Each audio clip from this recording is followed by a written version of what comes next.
Thank you for listening to this PYA webinar recast. PYA is pleased to offer this alternative way to access our thought leadership. This is a recording of a previously delivered webinar. The information is accurate as of the date of the original event.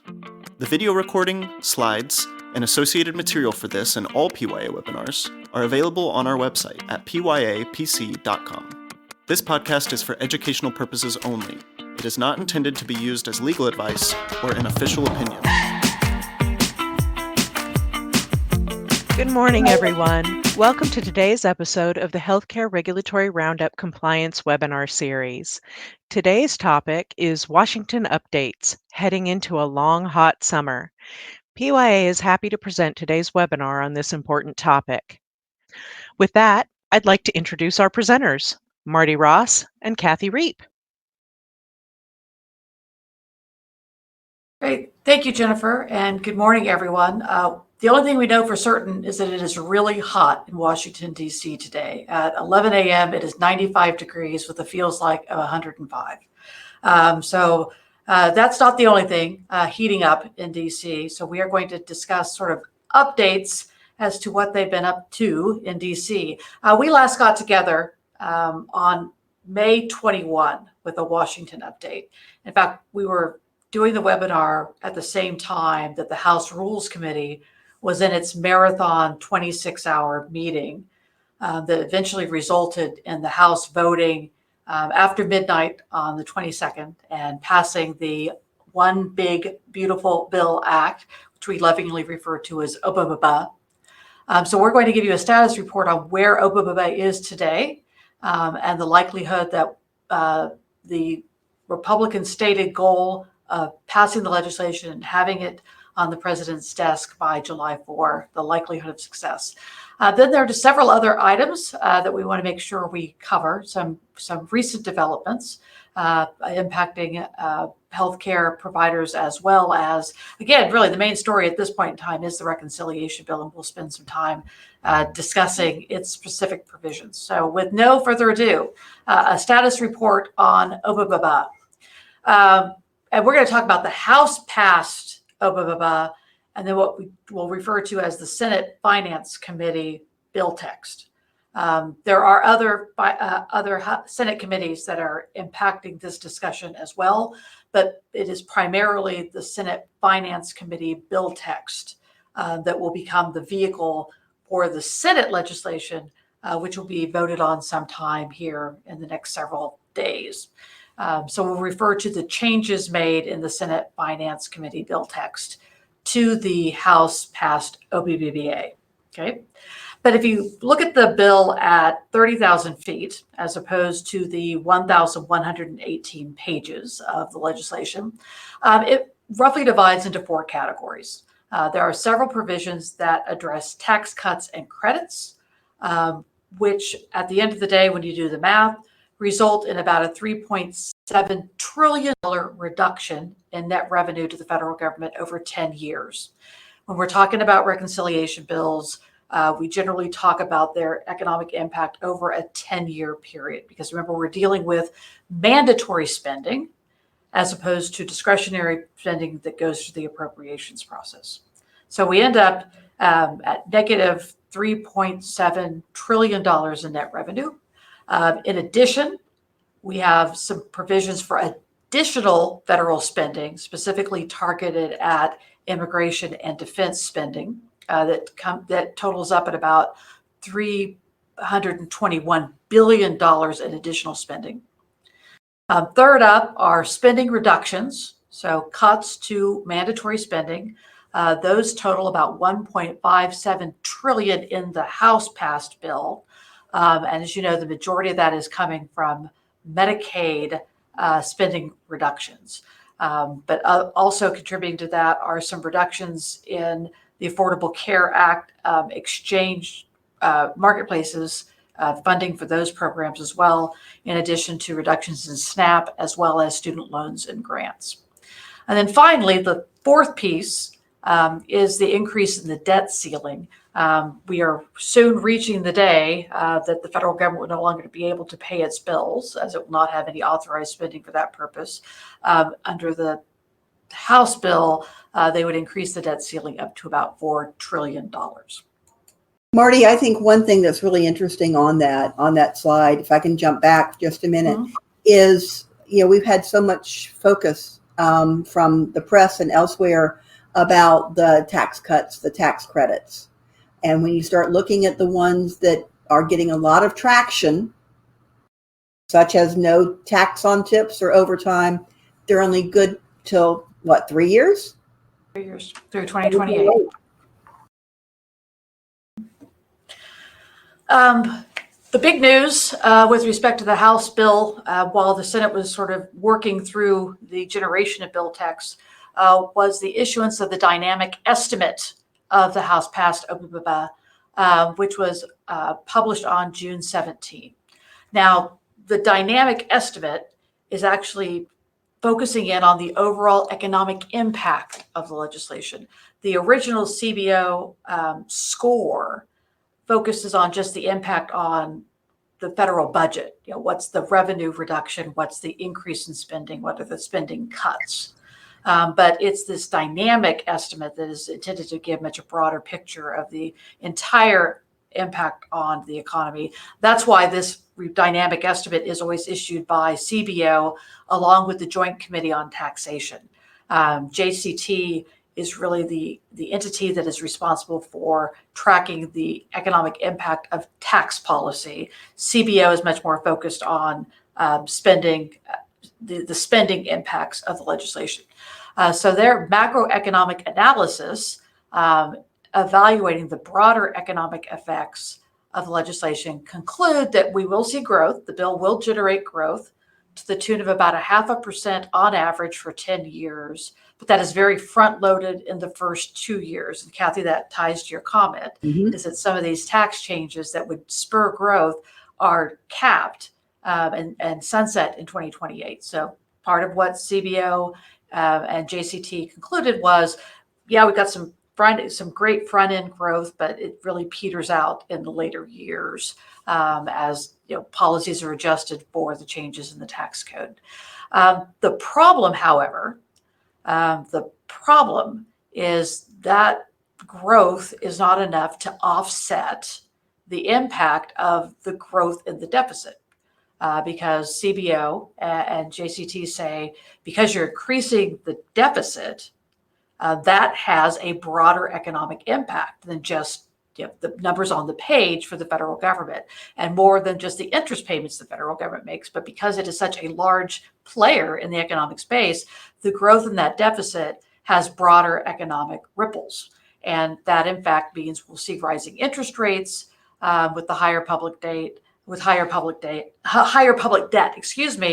and that they conclude then that OBBBA would actually result in $2.8 trillion increase in the federal budget deficit over the period of 2025 to 2034. If you remember the original CBO score that came out in early June, it had indicated that the deficit impact would be 2.7 trillion. Again, that was only on the pages of the federal ledger. When you consider the broader economic impact of this bill, CBO and JCT are telling us that, in fact, it is worse. It is $2.8 trillion over that same period. Of course, not everyone is buying into the CBO and JCT analysis. The White House Council of Economic Advisors have issued their own separate report. They conclude that OBBBA would lead to long-term GDP growth of about 3.5%. And not surprisingly, when they do their calculations, assuming a 3.5% growth rate, that it in fact results in deficit reduction over a period of time. So that's the debate at this point is, does it grow at 0.5%? Does it grow at 3.5%? Or is there somewhere in between? But that's what the economists are telling us in terms of the impact of this legislation. The other component of the CBO JCT analysis is the impact on the distributional effects of the tax cuts and spending reduction. So in addition to the broader economic impact, how does this bill impact different segments of the population? And what they concluded is that the federal tax relief for the wealthiest 10% is going to result in a reduction of their tax bill to the tune of $12,000 per year. So that's more money in their pockets. On the other end of the spectrum, the poorest 10% stand to lose an average of about $1,600 a year in benefits across Medicaid, SNAP, and other program cuts. So what we've got, this bill is telling you, is that yes, it benefits the richest to the detriment of the poorest. Not anything that we were surprised to learn, but to actually see the numbers calculated out in the CBO and GCT score. The other component of the CBO analysis has been the focus on the impact on insurance coverage. CBO released its estimates initially on June 4, and then yesterday on June 24, it updated and expanded its analysis on this. So CBO estimates the increase in the number of insured to be 11.4 million in 2034 relative to baseline. Okay, so if no change in the law, you'd expect this number of uninsured. These changes in the law result in 11.4 million fewer individuals having insurance coverage. Medicaid accounts for about 7.8 million of that total number. With it, but important to note that within that 7.8 million, there is 1.4 million who are undocumented immigrants who would no longer be covered under state plans. There are about 16 to 18 states that, using only state dollars, provide a Medicaid coverage, a state plan for children and pregnant women who are undocumented. There are an incentive structure or disincentive structure in OBBBA where to discourage states from continuing those programs. They'd see a reduction in their FMAP if they continued those programs using state-only dollars. And so the assumption of CBO is that the states would discontinue those programs, resulting in 1.4 million undocumented children and pregnant women no longer having that insurance coverage. In addition to the Medicaid cuts, CBO says that the cuts in the premiums, as well as tax changes that impact the marketplace, would result in another 3.6 million individuals losing their health insurance. That's how we get to the $11.4 billion. 11.4 million uninsured, sorry. The other component of the CBO's analysis, and this is the focus really of the June 24 report that came out yesterday, was CBO trying to figure out how states would respond to the loss of federal funding. And again, we're only talking about the House provisions right now, not the Senate Finance Committee provisions. But they say, how would the states likely modify their programs in the face of the loss of federal dollars? And they say, based on historical information, we would expect to see reductions in provider payment rates, states reducing the scope or amount of optional services they provide under state plan amendments, or in fact, finding ways to reduce Medicaid enrollment. So sort of the expansion states looking at ways to bring back what had been the expanded Medicaid population. So those are what's on the table, what states are likely to do, as opposed to states simply raising more money and making up the deficit as a result of the loss of federal funding. In addition, CBO estimated the impact of the loss of premium tax credits. As you know, that the premium tax credits that have really carried forward since COVID are now set to expire at the end of this year. So CBO looked at what's the impact of the discontinuation of those premium tax credits, as well as the final rule published last week by CMS impacting the marketplace. And they say between the two of those, we would anticipate a loss of 5.1 million. That's immediate. That's something they expect to happen in 2026, 2027, as opposed to those other numbers, which are really the longer term 10-year impacts. Only thing I would note here, just to close this discussion out, is that there is significant variation from state to state of how these different provisions would impact the number of uninsureds. Obviously, expansion states are going to be more significantly impacted by the loss of Medicaid, while non-expansion states are more likely to be impacted by the loss of folks covered by the exchanges. And again, significant variation. Kathy? And Martie, one thing that none of this takes into consideration is other things going on with the economy, whether we look at tariffs or anything else. And as you have individuals becoming uninsured because they're no longer employed, they might have gone on Medicaid. They might not be able to now. They might have been able to opt into a marketplace product, an exchange product. But with delays in enrollment periods, we're going to have perhaps more individuals uninsured on a short-term basis, but they're still going to be requiring healthcare services. Exactly. I think the bottom line taken into consideration. Yeah, there was a CMS official who spoke out at the Aspen Institute yesterday, and sort of the reports were that while CMS disagreed with the CBO numbers, they had no numbers to counter these estimates. So they didn't have their own calculations of what the impact of these would be. So these are really the numbers we have right now in terms of the impact on uninsured, and how that then impacts providers going forward certainly is a much longer discussion to have. I don't, KFF's tracking poll on public opinion of the House passed OPA 8 great. 30% find it favorable. 64% say, yeah, no, this isn't where we want to go. And you see on the slide as well the political breakdown there for what it's worth. Let's focus down a little more on some of these key provisions in OPA, specifically around Medicaid, as that's most likely to impact the provider community most immediately. And really the focus has been on these work requirements. One of the changes made to OPA to get it across the finish line on May 22nd was the effective date of the work requirements. They fast forwarded them by about 2 years.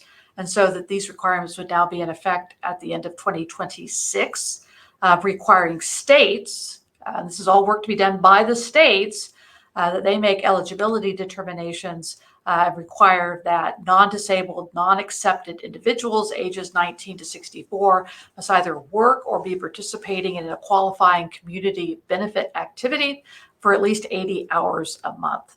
The states would be required to verify this for 1 month prior to an individual applying. So you can't go get a job and then go apply for Medicaid. You'd have to actually be working for an entire month to be eligible if you did not fall within one of the accepted categories.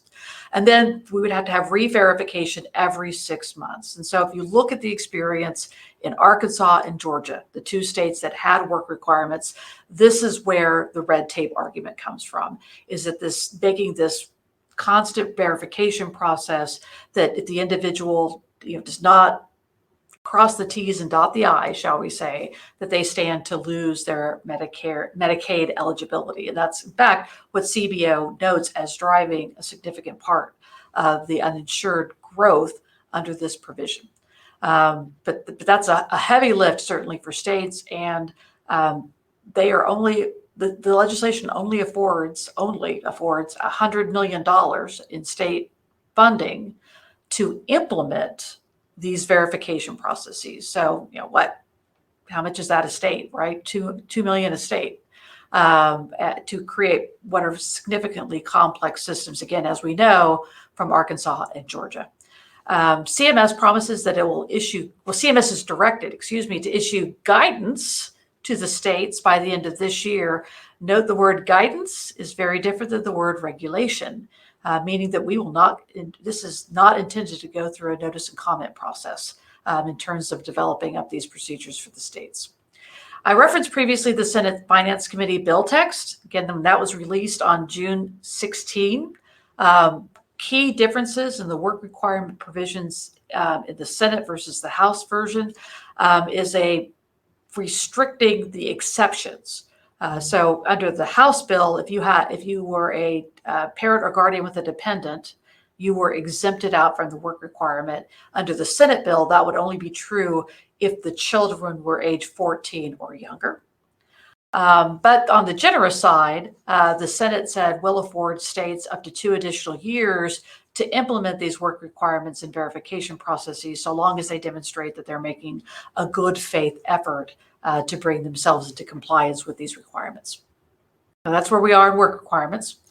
Then There were two sets of rules adopted during the Biden administration focused on streamlining the eligibility and enrollment process for Medicaid.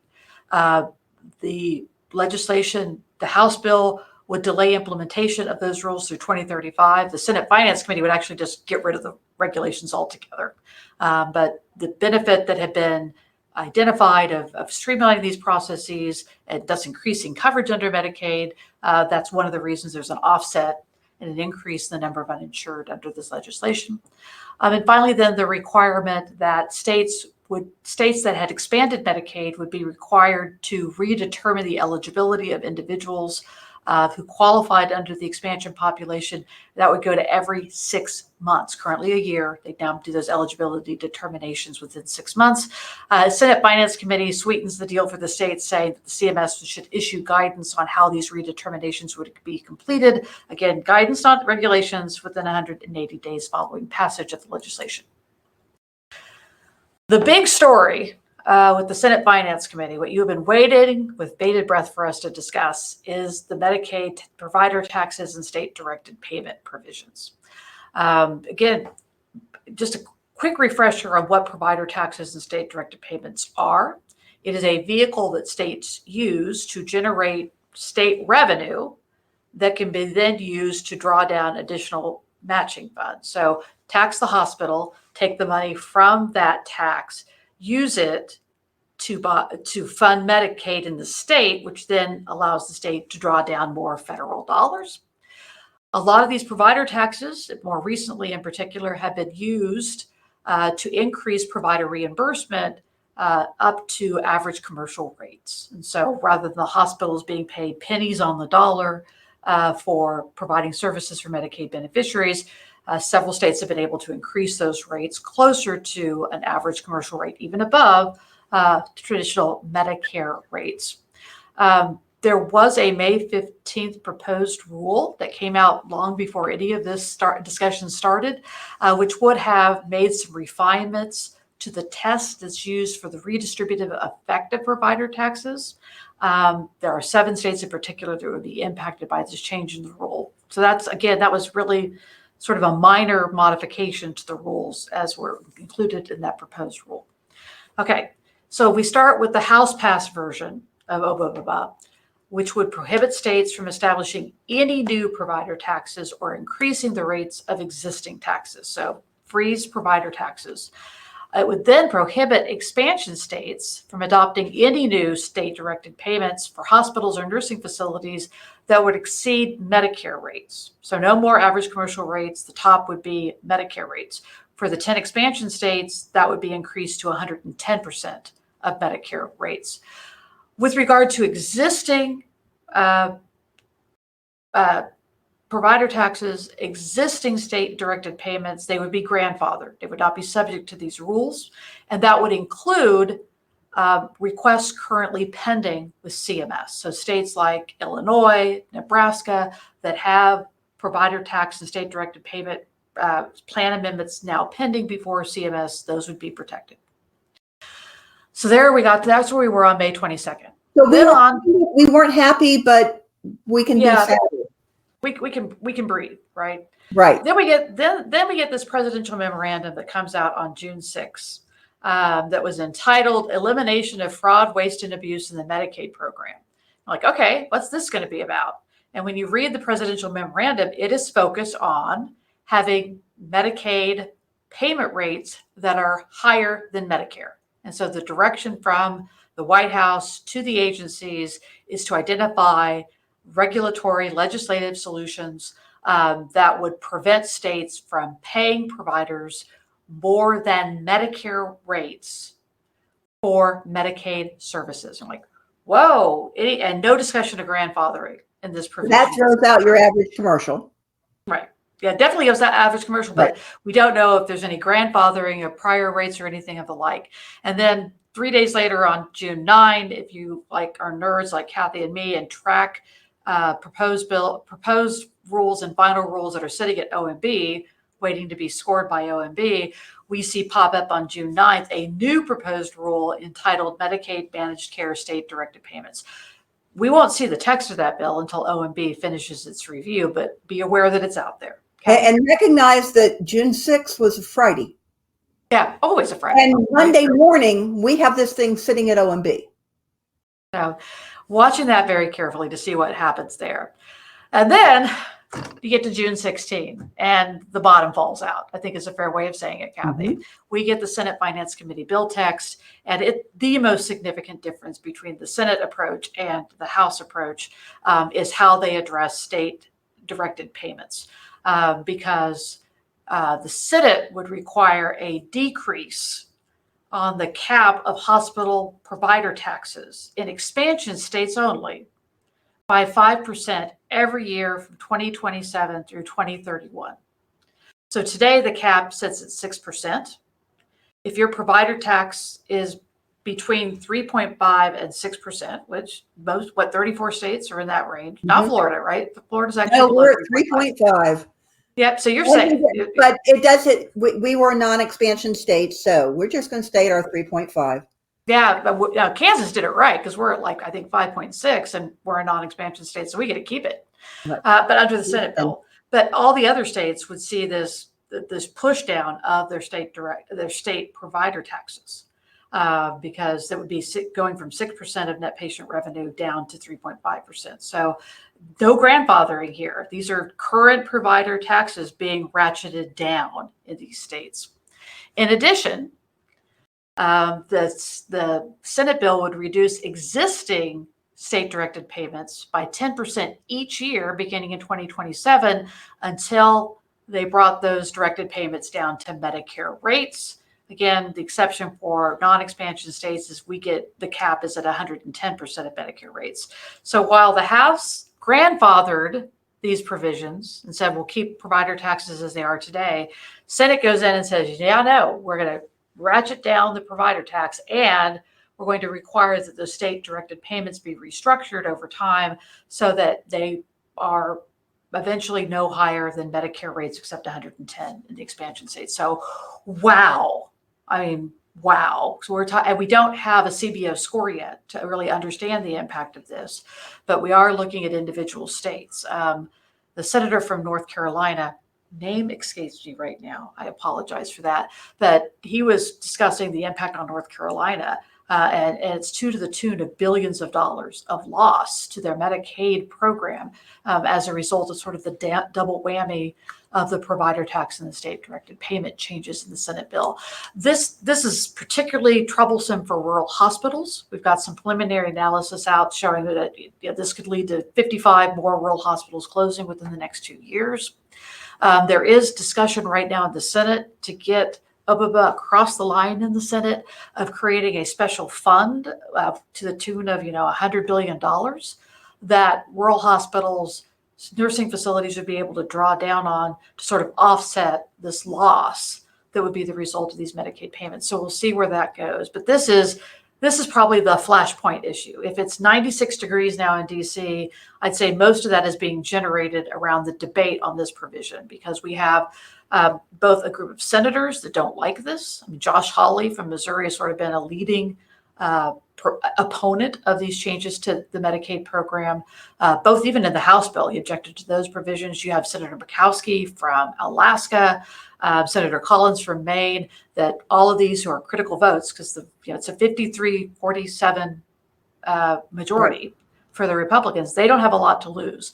What also happened yesterday is we had 15 Republicans in the House that come from purple districts, shall we say. They are 15 that are from California, New York, other states, that, as they say, we gave you the majority. We're the reason you have the majority in the House, and we can't tolerate this. This is, if you pass this, we will lose our seats. And so we will not support this legislation. So if we're going to have this bill wrap up before July 4, this is the big issue really that is going to be a focus going forward. But unfortunately, one of the issues is some of those who are from those states, the 15, the trade-off in terms of state and local taxes, keeping it at a high level, the 40,000, well, I'll give you on the Medicaid side if you keep this one up high. So there is a lot of wheeling and dealing, which is, I think, typical in what goes on in Congress. Exactly.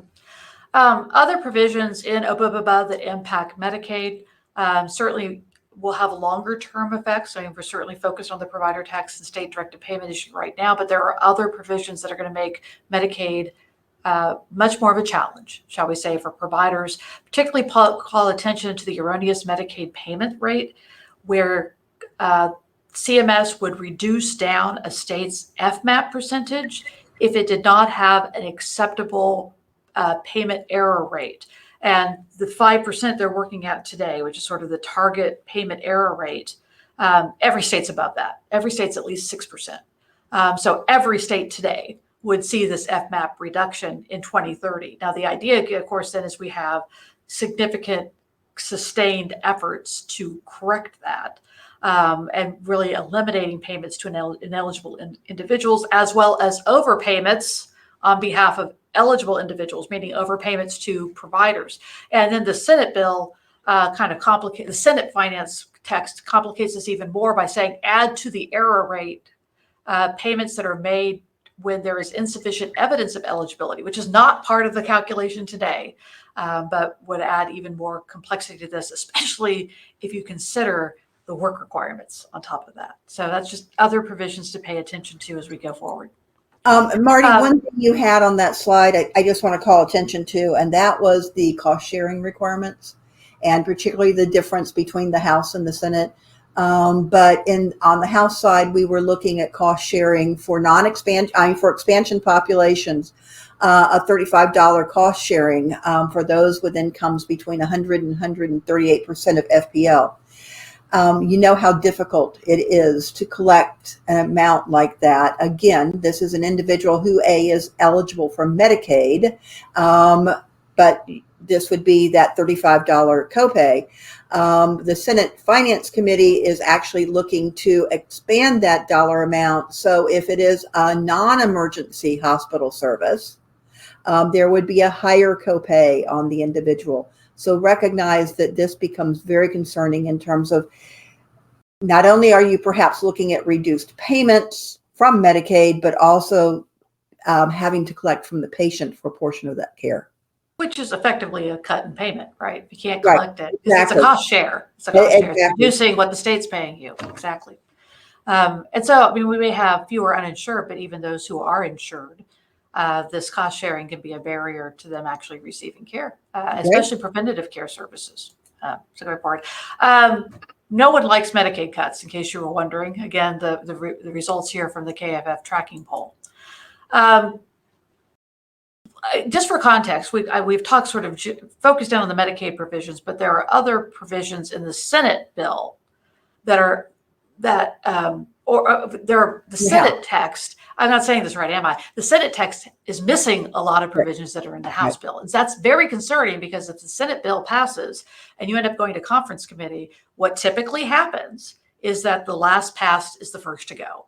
Meaning the Senate text, which still hasn't actually been released because we're still going through the bird bath, but the Senate is more likely to be the controlling legislation. So these could be things that we lost. And Kathy, number one is terrifying.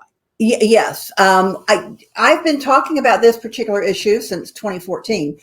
So recognize I go way back with Medicaid disproportionate share cuts. This came out as a provision with the expansion of coverage under the Affordable Care Act. And it was determined that probably we would not need as much funding for Medicaid disproportionate share services because we had more individuals covered under Medicaid. I'm sorry, I should have said Medicaid disproportionate share. We had more individuals who would be covered under Medicaid with expansion. But the Affordable Care Act included a provision that would reduce the dollars for Medicaid disproportionate share by $32 billion to be taken to the tune of $8 billion a year over 4 years. This has been pushed down the road, pushed down the road, pushed down the road. In the House version of the bill, they pushed it again. However, it is not addressed in the Senate bill.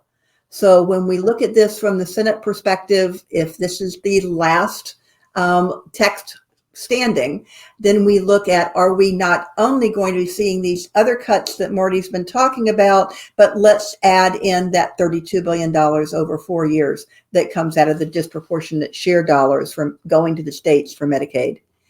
Another issue we did have, and I think we were looking at it fairly positively, but a new methodology for calculating the increase in the physician fee schedule base rate from 1 year to the next, essentially looking at a increase tied to the Medicare Economic Index and a percentage of the expected increase in the index. We're looking at 2.3% in 2026 and 10% of the MEI increase beginning in 2027.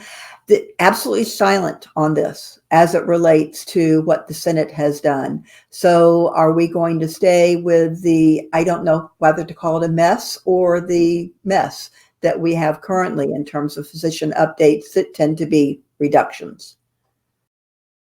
You see several other provisions that didn't make it to the Senate bill, some concerning the marketplace, changes in the health savings account rules that would allow use of HSA dollars for a much broader category of services, the expansion of the rural emergency hospital program. The last item, which is marked with an asterisk, is because this wasn't in the House bill either, but there was a whole lot of discussion earlier this month that the Senate was looking to Medicare Advantage as a potential opportunity to reduce spending, and specifically targeting on risk adjustment scores, that the payments made to MA plans, their capitated payment rates, the manner in which the risk adjustment scores are calculated has always been subject to challenge. There was a lot of conversation about reining that in, prohibiting plans from including certain diagnoses in their reports, and the impact those have on risk adjustment, but none of that showed up in the Senate bill. So we'll see what happens on that particular issue. What happens now? Well, Senate Majority Leader Thune, as early as this morning, was saying we're still going to vote on Thursday, we're still going to vote on Friday. Today is sort of the big moment because the Senate parliamentarian will finally rule on the whether you can base the estimates on current policy. That's the Senate's attempt to avoid a lot of the deficit spending by claiming that the tax cuts that are about to expire are current policy, and thus shouldn't be, the renewal of those shouldn't be counted towards the deficit.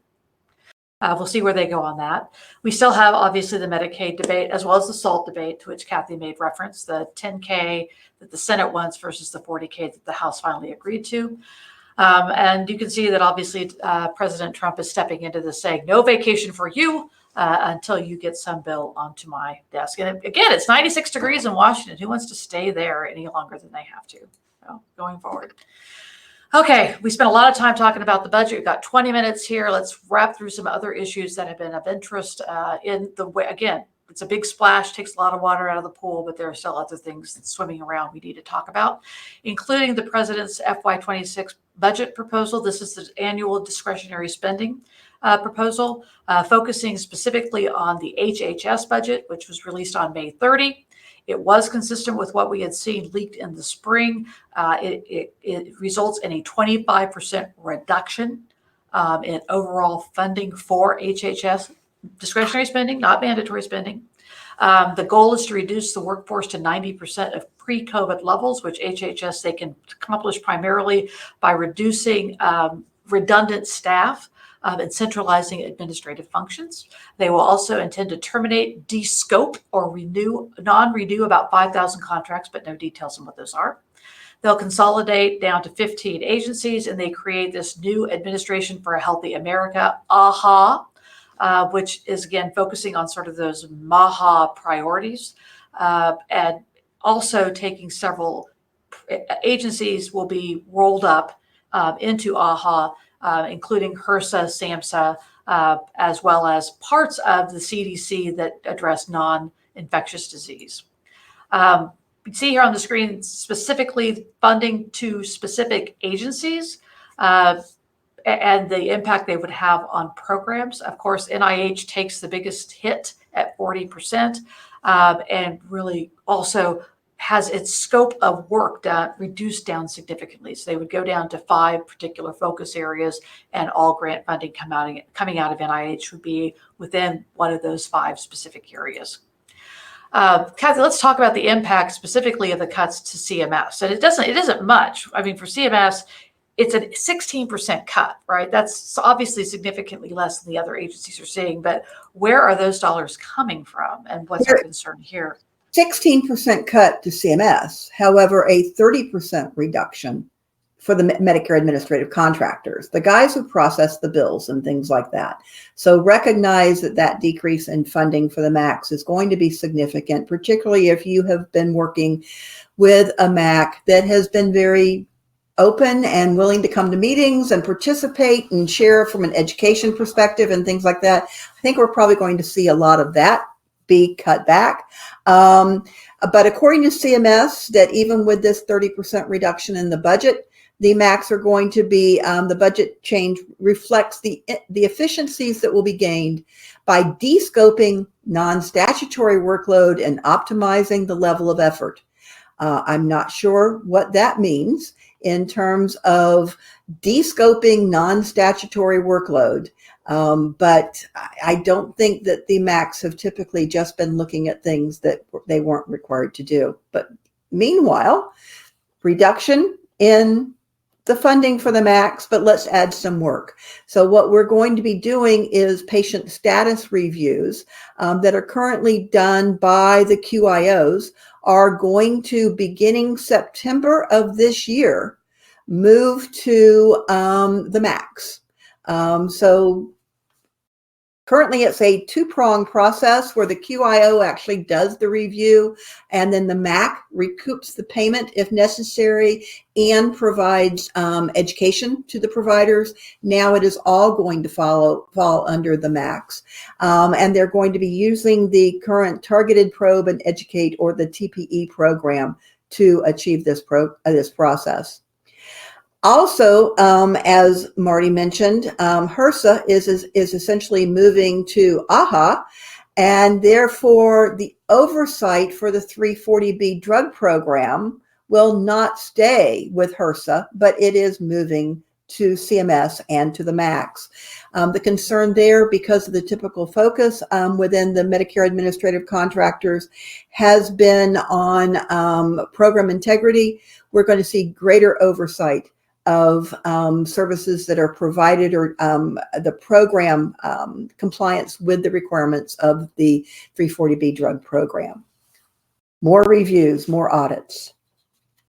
Just briefly, the MAHA report came out on May 22nd. It is the first of 2 reports that we're expecting, because it is tied to the president's executive order back in February. The president said, give me an assessment of health within 100 days. The MAHA report was issued at day 98. And then the second report, which is the strategy for addressing what's identified in the assessment, that is due out by August 12th. So it'll be very interesting what we're going to see there in that strategy document to be released by MAHA, and particularly with a lot of discussion around over-medicalization. I didn't know that was a word until I read the MAHA report. But these are the drivers of health issues. How is that going to look at federal health care programs, and what the potential impact of, if we're going to want a different outcome, we pay for something differently. And it will be both interesting to see how this looks in the proposed rules when they start coming out next week, Kathy, but also when we see this strategy in early August. So we will be talking a lot about that in the future. Kathy, briefly on the Medicare trustee report, it's always a downer. It comes out every year. It makes us sad. Actually, it hasn't been a downer for the last few years, but now we're going to start with the downer side.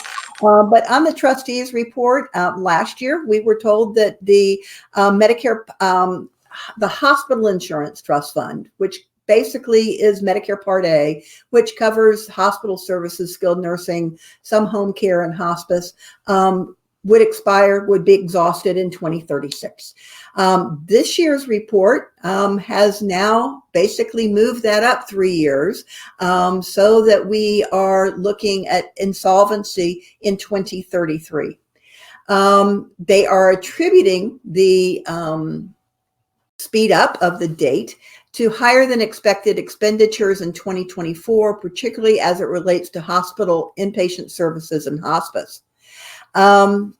Report indicates that beginning in 2027, they will have to start pulling money from the current reserves, but those reserves will be exhausted by 2033.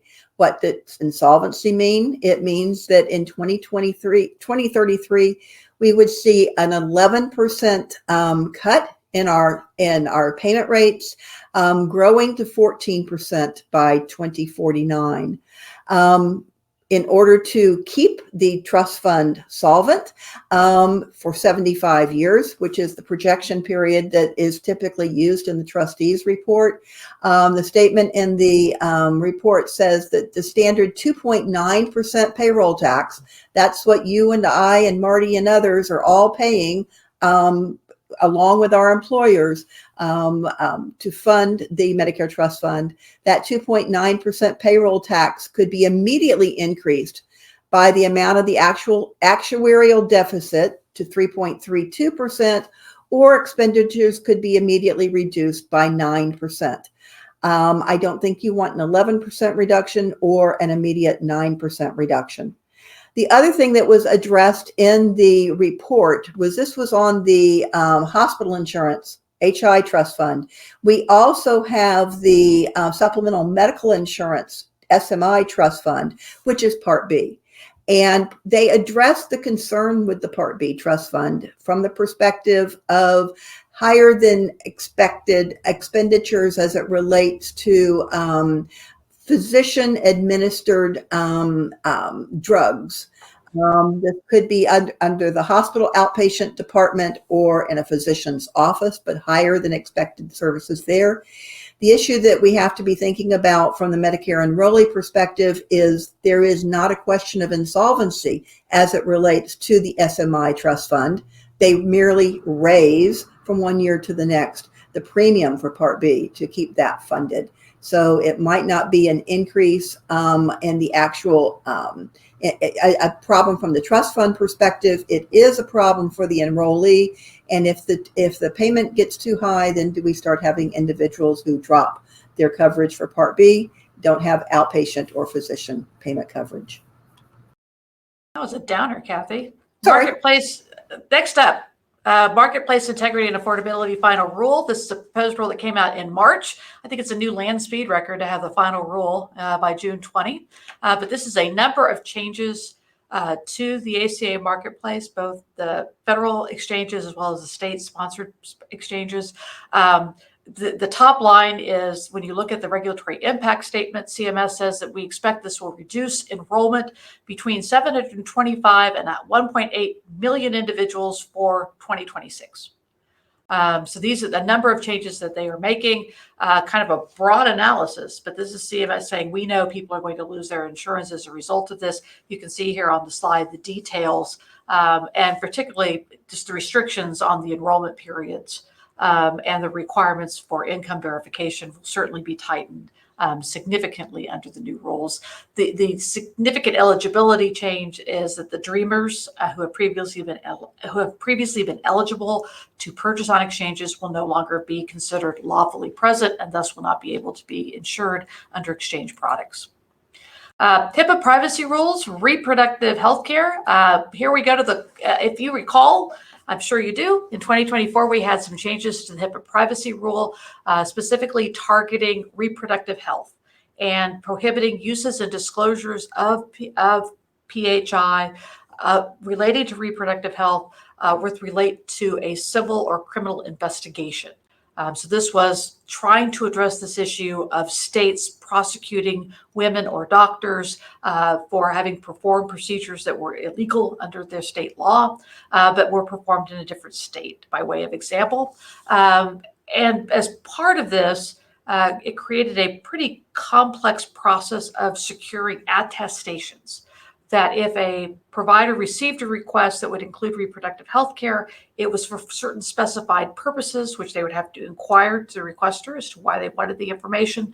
Then they would have to receive an attestation from the requester saying that we will not use this reproductive health care for prohibited purposes. On June 18, the federal district court in Texas ruled in the state's favor. The state had challenged this HIPAA privacy rule amendment. The court decided that the regulation was inappropriate. It nullified the rule effective immediately on a nationwide basis. Obviously unlikely that the Trump administration will appeal this decision. There had been several parties that had attempted to intervene, but were denied by the district court. So their decision the request to intervene is now on appeal, meaning if they're successful and intervene in the action, then they could appeal the decision. But until then, these rules are no longer effective. So I guess that's the good provider news, is that these requirements are no longer in place. Because that has been an issue for a lot of providers as it relates to state agencies coming in to do reviews. Yeah, refusing to sign them. A whole bunch of recent CMS guidance and directives to cover here. Kathy, let's talk price transparency. Your favorite topic. Oh, it is. We have talked in the past about the executive order that came out in February 25th related to a requirement to disclose actual prices, not estimates. Also making sure that information that is posted by both hospitals and insurers and prescription drug prices is standardized and comparable. I think we kind of went through that last year with the limited formats that we could use, but there is a lot of focus right now on insurers as it relates to the format in which their information is posted. And then also that guidance was focused on updating the enforcement policies that are required to ensure compliance. May 22nd, we received some guidance that kind of disagrees or modifies what we were told in January. In January, we're required to, if we had a payment rate that was a contracted rate that was based upon a formula or an algorithm, perhaps an outlier or something like that, that we could, we were to attempt to actually include and encode the estimated amount, estimated allowable amount using historical records. If we did not have historical records, we were told that we could encode 9 nines in the machine readable file because we did not have a dollar amount. CMS has now indicated that we thought that the use of 9 nines would be infrequent, but some providers are basically using 9 nines for just about every payment rate that they are posting, and therefore they are eliminating that use of 9 nines. They have told hospitals, this was on May 22nd, they told hospitals that they were to use their remittance advice if the service was actually paid either one or more times during the prior 12-month period. They should calculate an average rate based upon those remittances. Previously, they did not tell us to use remittances, but they said that was one way to do it. Now they are saying use remittances. If there is no history from the prior 12-month period, then you are actually expected to go and do a calculation based upon your contract with that payer in terms of what the payment rate would be. But you should actually do a calculation. You also need to include a footer that says in the notes that says that there were 0 instances of the item or service in the 12 months prior to posting the file. A lot of discussion back and forth since May 22 in terms of when is this effective? When do we have to have this done? Particularly those providers who had been using 9 nines for just about all of the rates. Well, on June 16th, almost a month after the May 22 guidance, they came out, CMS posted, the guidance is effective immediately. It was effective with publication. So recognize that this is something you need to be doing right now if you have those 9s out there in your fields. EMTALA, Martie? This goes to the guidance of if a state law says abortion is only permitted when the life of the mother is at risk, the Biden administration said, hey, EMTALA says that you have to provide appropriate medical care to protect the woman's health. And so EMTALA, as a federal law, trumps the state law.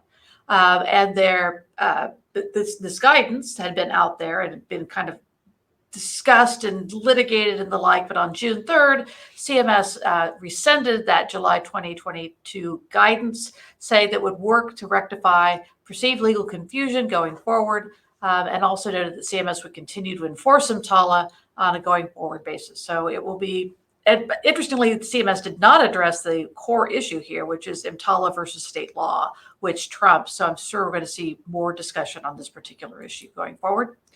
CMS guidance on the on CMS oversight on treatment of gender dysphoria. We have the May 28th letter that asks hospitals to produce certain information regarding their provision of such services.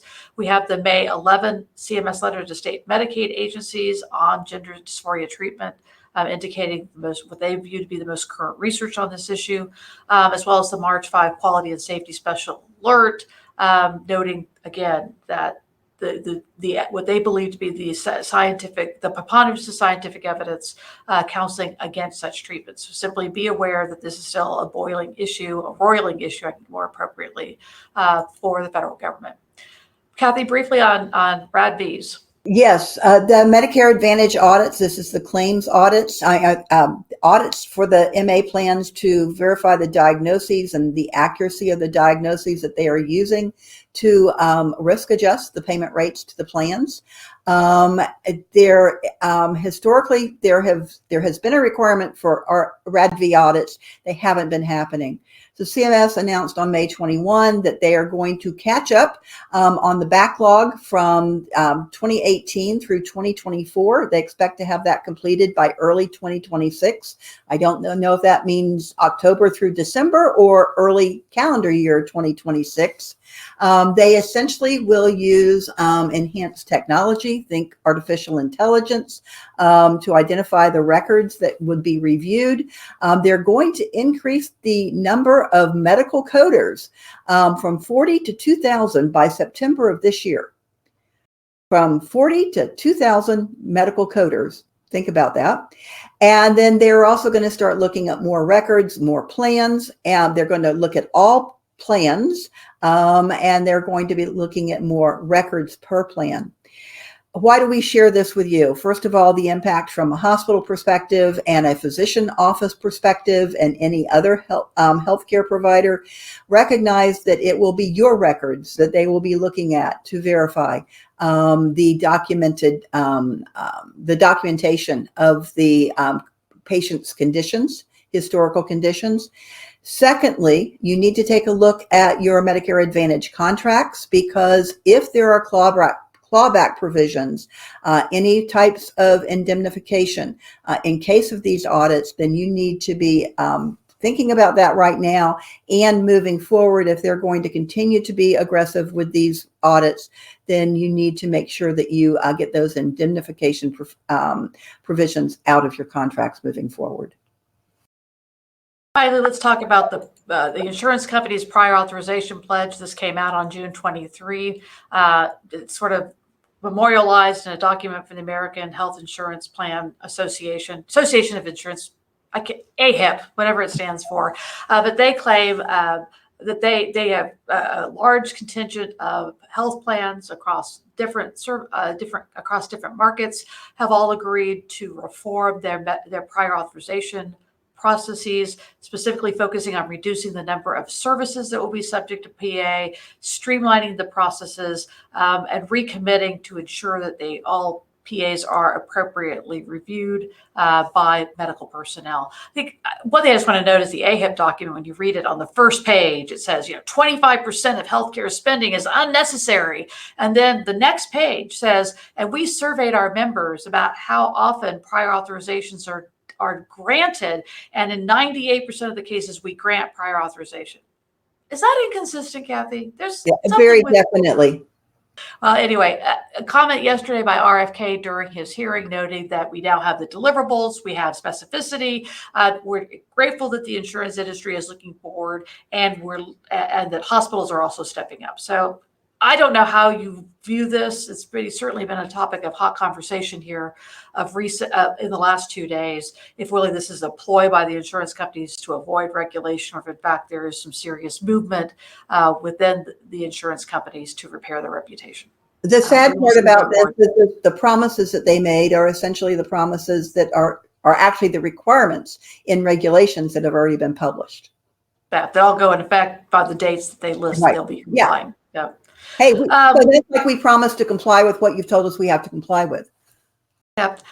We are running short, so we won't necessarily fire up our crystal ball. You see here some of the ideas of what Kathy and I think we're going to see for the rest of this long, hot summer. At some point, we will be done with the reconciliation bill. We are obviously moving into the proposed rule phase for the calendar year Medicare payment rules. We expect those to come out this week and next.